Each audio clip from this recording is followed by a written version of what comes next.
Namumutla ka ata Baka po nakukulangan sa araw.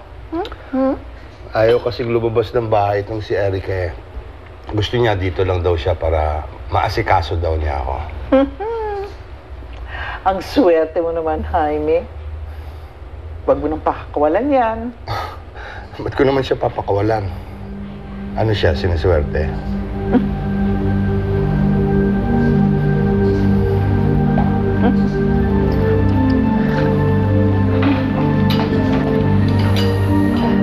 Hello po.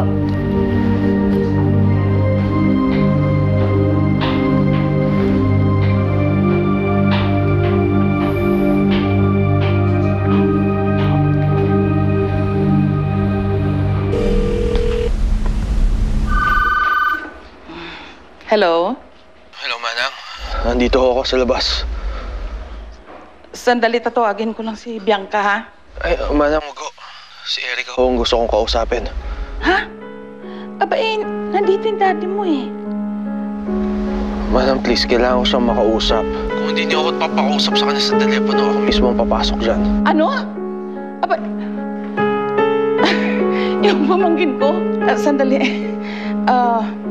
kung ano, hintay mo ko dyan. Pamangkin ko ito masaway.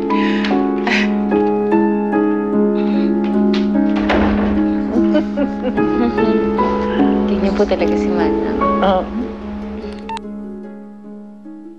I'm sorry, all circuits are busy. Please try your call again later.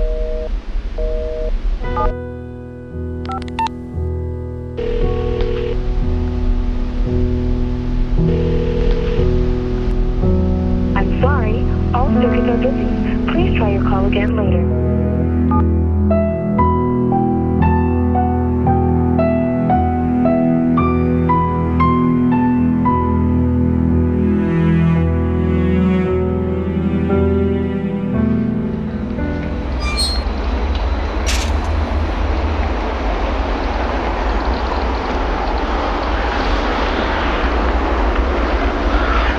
Waki! Umaambon! Ano ba? Anong oras na? Ano ba pumasok sa kukote mo, eh? Hindi ako pwedeng magtagal. Manang, wala na ho kami ni Bianca. Hindi ko na kaya dahil si Erica pa rin ho ang mahal ko. Sabi ko na nga ba, eh. Manang, tutulungan niyo ho ba ako? Ano naman magagawa ko? Katulong lang ako dito, Waki. Manang, kailangan ko lang ho makausap si Erica. Tulungan niyo ako makahanap ng paraan para makausap siya. Si Erica ay asawa na ng daddy mo. Alam mong mali itong ginagawa mo. Si Erica, alam niyang mali ang ginagawa niya. Pero alam niyo ho na ako ang mahal niya, hindi ba? Lalagay mo ako sa alanganin, Waki. Ano ba?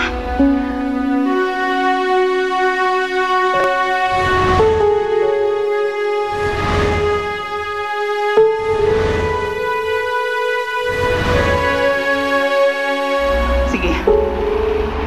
Tutulungan kita. Pero ngayon lang ito, ha? Ngayon lang ito. Oras na hindi pumahayag si Ma'am Erica dito. Utang na loob, Waki. Tumigil ka na sa kalokohang ito. Opo, Manang. Baka mawalagnatin ka. Salamat, Hindi Manang. Maraming salamat, Manang. Thank you.